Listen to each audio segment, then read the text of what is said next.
ওয়ালাইকুম রহমতুল্লাহি ওয়া বারাকাতুহু নাহমাদুহু সাল্লি আলা রাসূলিল কারীম আউযু বিল্লাহি মিনাশ শাইতানির রাজিম বিসমিল্লাহির রহমানির রহিম বাবু মা ইউনহা মিন সাব্বিল আমওয়াত।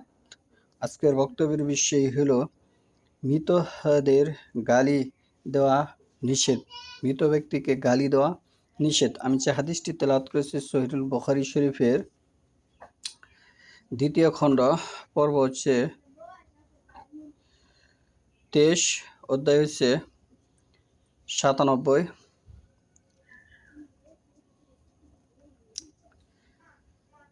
আন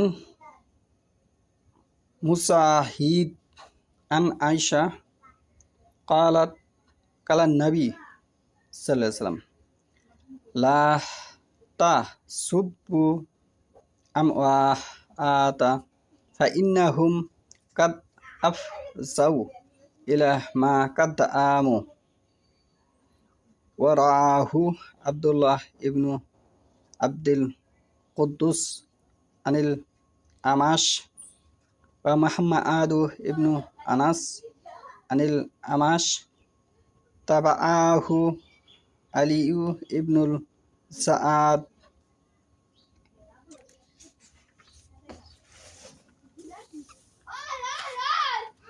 আয়েশা রাদিয়াল্লাহু হতে বর্ণিত, তিনি বলেন নবী সাল্লাল্লাহু আলাইহি বলেছেন, তোমরা মৃতদের গালি দিও না, কারণ তারা কর্মফল পর্যন্ত পৌঁছে গেছে। এবং বুখারী রাদিয়াল্লাহু বলেন, আব্দুল্লাহ ইবনু আব্দুল কুদ্দুস ও মুহাম্মদ ইবনু আনাস আমাশ রাদিয়াল্লাহু হতে হাদিসটি বর্ণনা করেছেন। হাদিস নম্বর হচ্ছে 1393। এখানে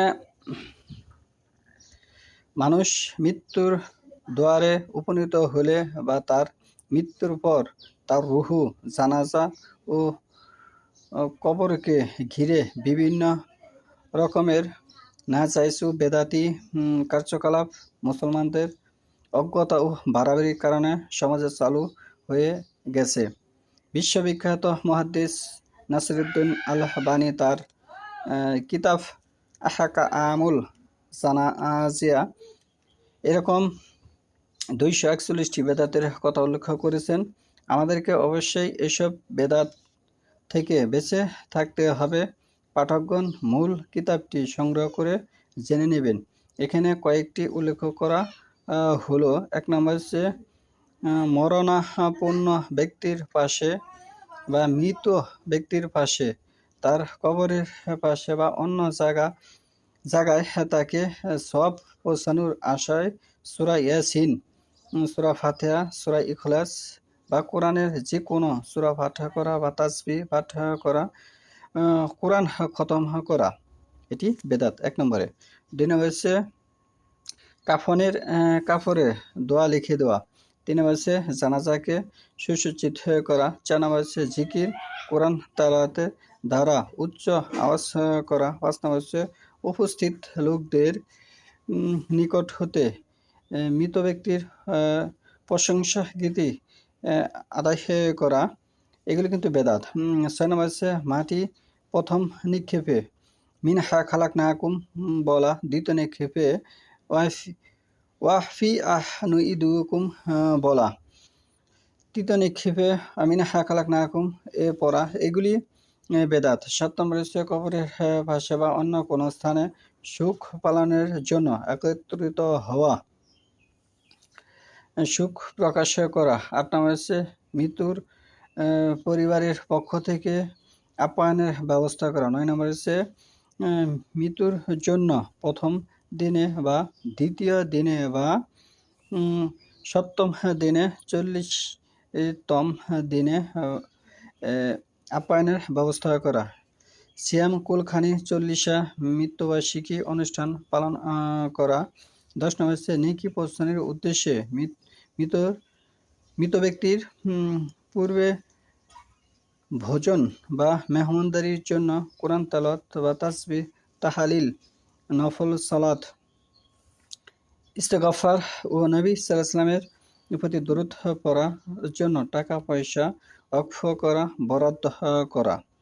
11 নম্বরে হচ্ছে নির্দিষ্ট করে মৃত মৃত ব্যক্তির 3 দিন পর ওই সপ্তাহের প্রথমে অথবা 15তম দিনে ও 40তম দিনে বা প্রতি জুম্বার দিনে, আশুরার দিনে, শাবানের 15 তারিখে, 2 ঈদের দিনে কবর জিয়ারত করা। এগুলি কি? বেদাত।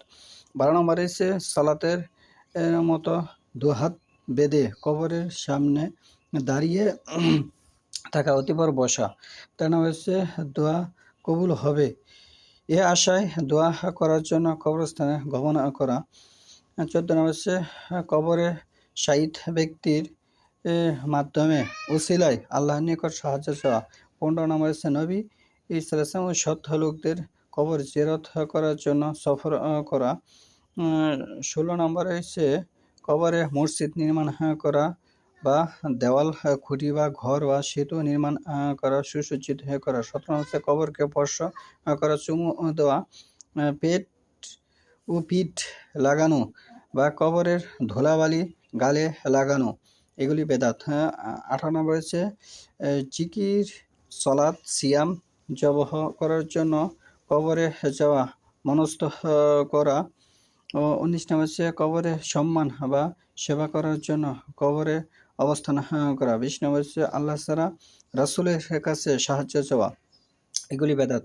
21 নম্বরে হচ্ছে নবী সাল্লাল্লাহু ও পরহেজগার ব্যক্তি বর্গের কবর মাসহা করা, তাওফ করা, চুমু দেওয়া এবং পেট ও পিঠ লাগানো, বেদাত।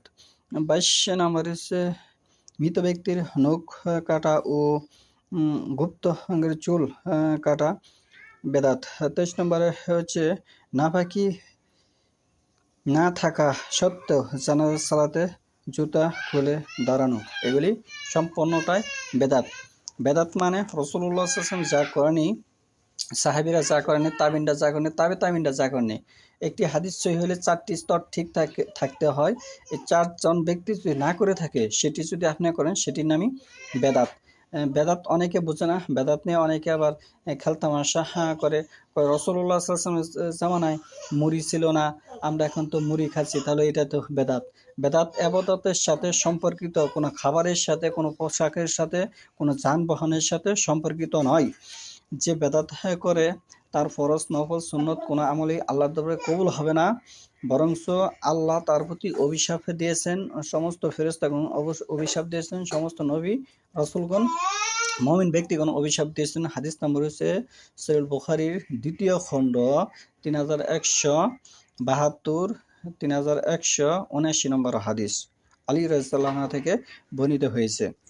তাহলে আল্লাহ আমাদেরকে বেদাত থেকে হেফাজত করুন এবং আমরা যেন সঠিক দিন ধর্ম প্রচার করতে পারি। এই ভারতবর্ষে ইসলামের নামে যেগুলো চলতেছে, 1999 জনই ইসলাম সম্পর্কে জানে না।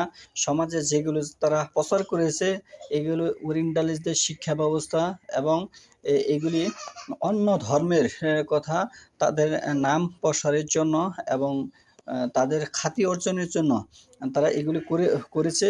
যেগুলো করেছে এগুলি দিয়ে সমাজ পথভ্রষ্ট হবে 1999 জন।